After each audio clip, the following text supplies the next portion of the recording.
first very banal and spontaneous question is, why so much time again before putting out an album? Yeah, I'll ask that. We had a lot of things go wrong, you know, and I think the main thing, apart from all the problems, is we always wanted the album to sound the best it possibly could. You know, there's so much competition out there, and we just carry on rewriting, re-recording until it actually sounds how we imagine it in our head. So it just took 3 years before we got to that point, really.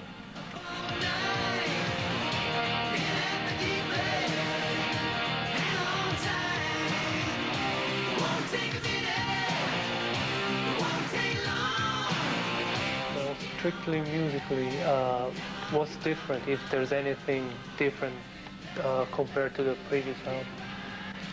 This one's a lot more direct, I think. The songs are shorter. We made an effort.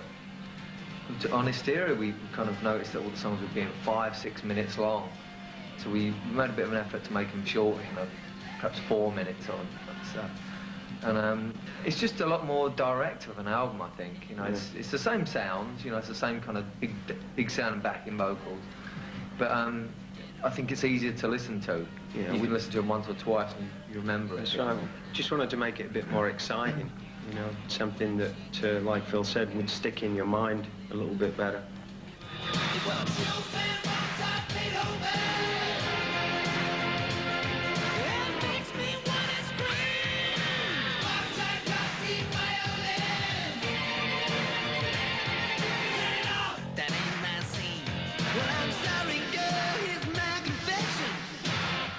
Rocks out of the question. You have already scheduled the singles, so only the how does it work? One. Well, people, different countries and different people, like media, fans, they let you know what ones they like. And what happened on the last album, different countries went with different singles. So that was a bit of a problem. But at least with this one, we got the first single. We said that's what it's going to be. And let's get rocked. But I'm not 100% sure about the second one yet. Yeah, it's more from feedback from, you know, from people that buy the record or radio stations, and it's nice just to hear back, you know, what people actually want to listen to.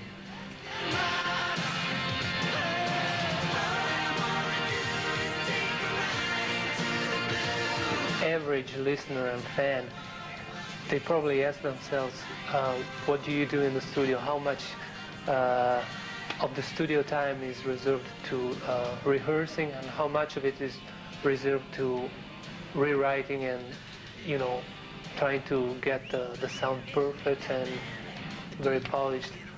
It's a bit of both, really. I mean, you perfect a sound, you get the right sound, and you go on a few months later that one of the songs that you thought was great before doesn't sound so good.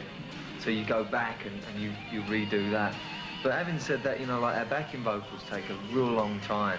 You know, there's sometimes 200 voices, and you have to go in separately, do 40 tracks, lots of multi-tracking, and just to achieve that kind of sound and that depth, you know, like.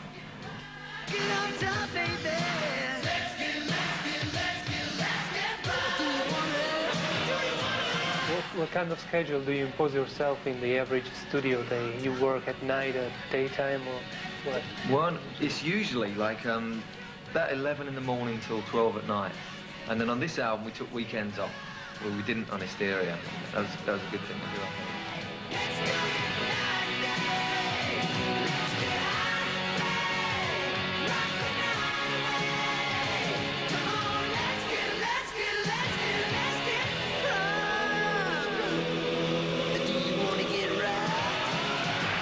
Do you ever take breaks?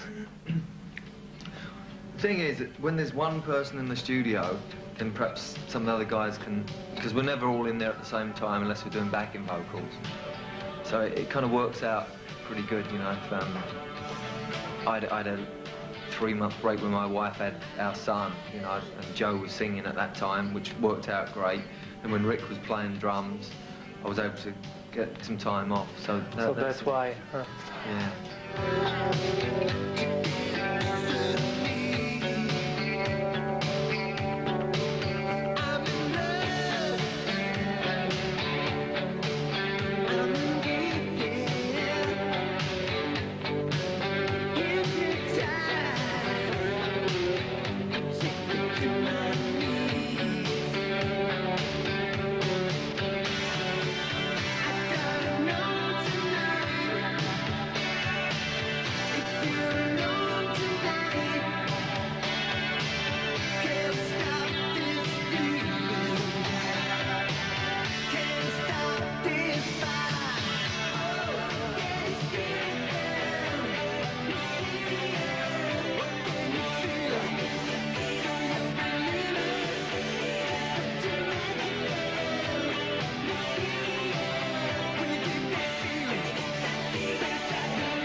we talk about hysteria, one very peculiar feature of the album was that it was basically made of singles.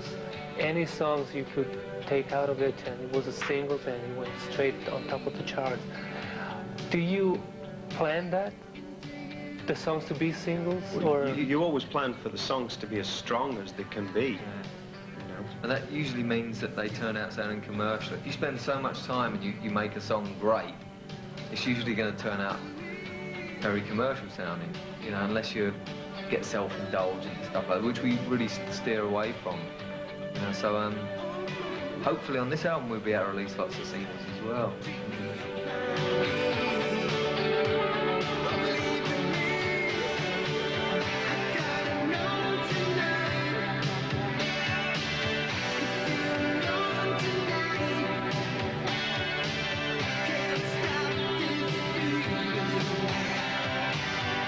about the heavy metal scene lately, apart from your success or from, say, the Guns N' Roses or from big bands success, I guess the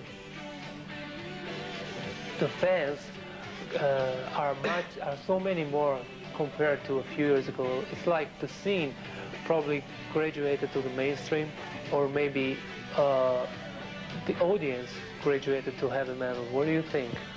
What happened? I don't know. I think it's probably a bit of both, though.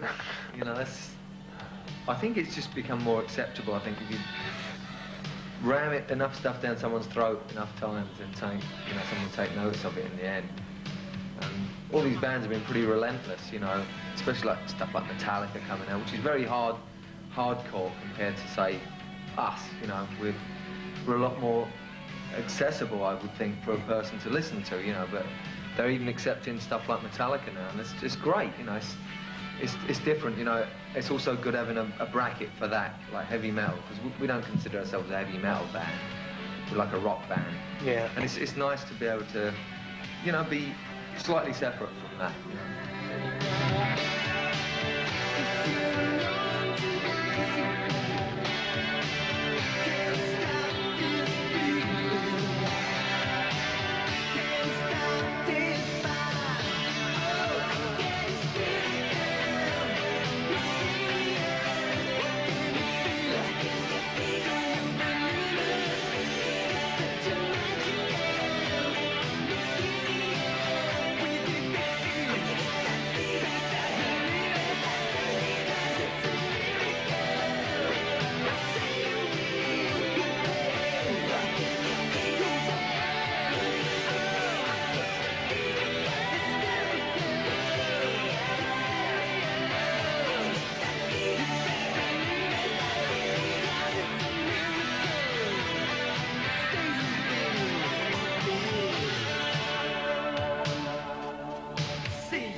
The typical average heavy metal look, even if you just said you don't consider yourself a strictly heavy metal band, which I agree with. What about, how do you rate that? You know, the stereotypes. That's fine. We've always tried to be a bit more original, though, you know, and just kind of be ourselves. And it's always worked for us in the past, you know, and also in our private lives, we have a really good time, you know. We don't have to live a certain way or you know, live up to a certain myth or whatever. Lifestyle. Yeah, we don't try and be people that we're not. We're basically very honest about, you know, what we do, you know, and how we work.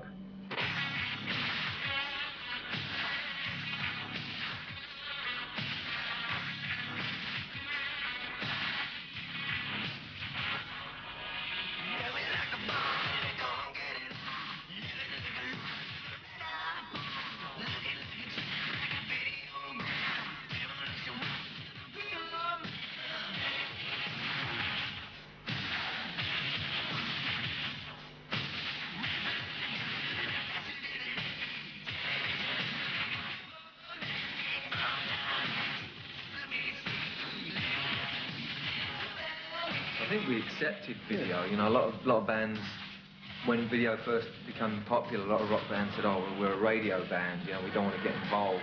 Whereas we said, okay, it's a new way of reaching people, let's get involved. And we got heavily involved, you know, all the stuff we've done since, you know, have been really popular, and we're not scared to do, we try something new, you know, and especially with something like video where it's essential nowadays, and if you don't do that, then you're kind of like depriving fans of seeing, you know, it's just another media kind of way of getting, you know, people see their new bands and stuff.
Now let's try to go back to the early days of the band, many million records ago. And I would like to know if at the very start of the band, the scene in your town, the music scene in your town was supportive enough for the kind of music you were proposing. Didn't you ever clash against movements like post-punk or new wave or whatever? Not really. I think we were a bit of a sort of a reaction to the 70s sort of rock. It was starting to get all a bit self-indulgent and really long songs and long solos. And then after the punk movement, we kind of got the idea that short, more powerful, more exciting songs was a better direction to go. And if anything, I mean, Phil's from London, the rest of us are from Sheffield. Yeah. But in Sheffield, the scene didn't really support what we were doing. We were more doing something to be different. So that's kind of what came out of it. Well, we're what came out of it. I don't know about in London. How was it down there? There's always a lot more going on in like major cities like London, you know. So I don't know, it weren't too bad. There's always different types of music and everyone can get into what they want, you know. So it wasn't as bad as it was up in Sheffield, I don't think.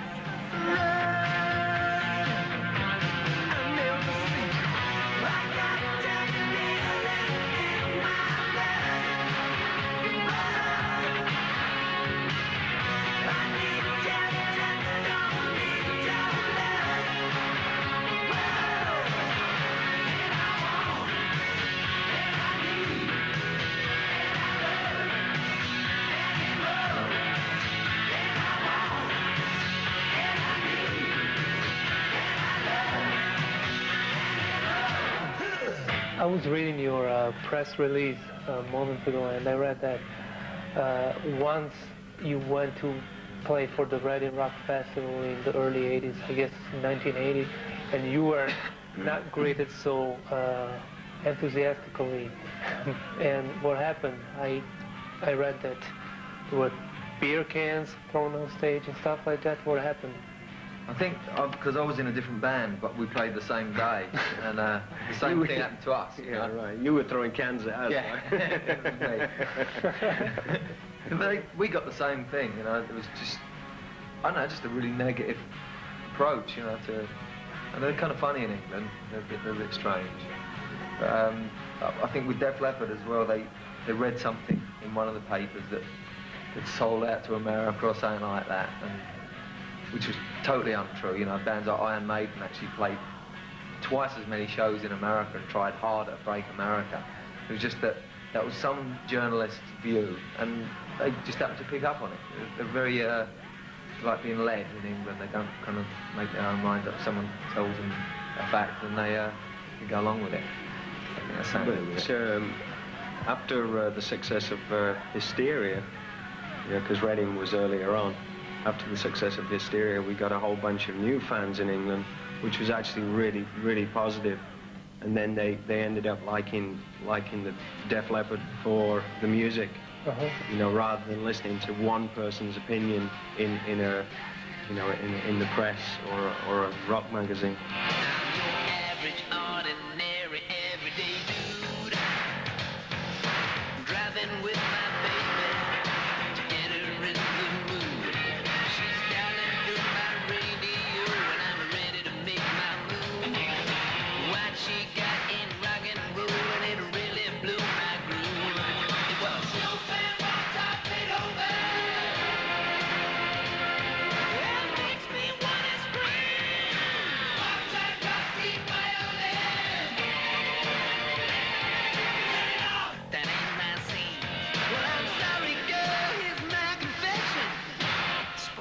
Out of the question. Your big-time success happened in the U.S. before than anywhere else. How do you explain that? What's your opinion? Why in America first? I think mainly because of the kind of radio airplay and also the emergence of MTV. That really helped us. Because a lot of kids that maybe couldn't go to concerts, they'd sit at home and watch Def Leppard on the TV, and radio, of course, is quite rock orientated over there, and that really helped us. Did you get a lot of airplay by college radios at the time when you first started, or you were just inserted in the mainstream circuit? Because the college circuit usually plays stuff like REM and bands. Or at least they play new stuff before the big radio station do. Sure, actually, I wasn't around at the time when Def Leppard first went to America during '82. The thing in America is that there's so many different radio stations. You know, you can listen to jazz or country or rock. You've got the choice. You know, you can just press different buttons.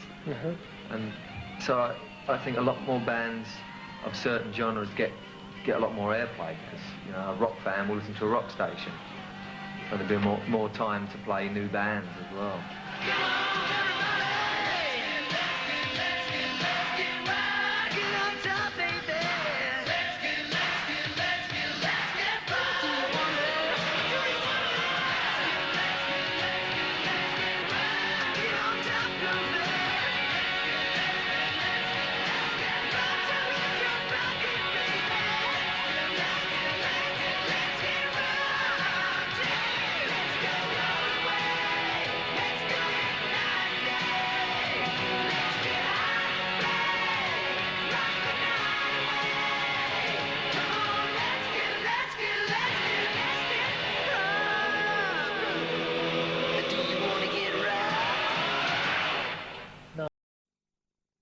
Back to the new album, Adrenalize.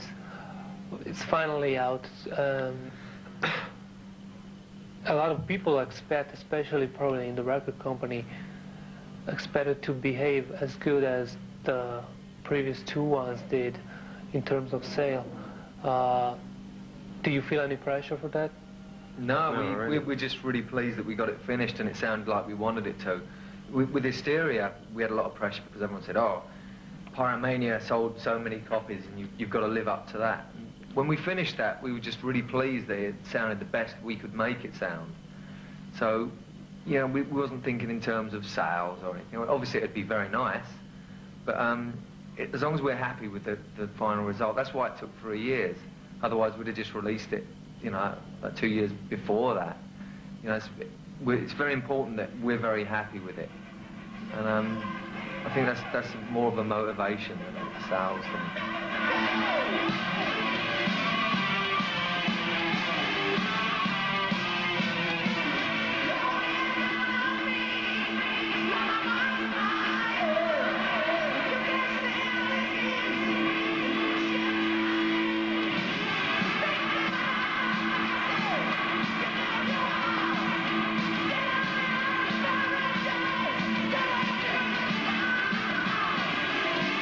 Now, I'd like to finish the interview with the live aspect of your activity. In the last tour, you used a very spectacular and particular stage, round and revolving. Who had the idea, or at least in the indoor venues? Right. The stage is actually square, and the only person that does any revolving is myself, and the rest of the guys, they would run about like crazy people, entertaining what amounted to 4 front rows. But the only problem with that stage was we couldn't really bring it over to Europe because some of the buildings were a bit old and they couldn't really support the weight that we wanted to put in there. So on this tour, what we would like to do is, you know, actually try and find buildings where we can play. So you're going to use the same kind of stage? Yeah. The exact same stage. Did it work well? It's a newer version. But And how long is the tour going to run this time? About 1.5 years to 2 years. There's a lot of places to play. And when and where is it going to start? We're probably going to start in May or June in Europe. Then Australia, America, then back to Europe. Hopefully with everything, you know, with all the stage and everything. It's pretty long, huh? Yeah.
Out of the question.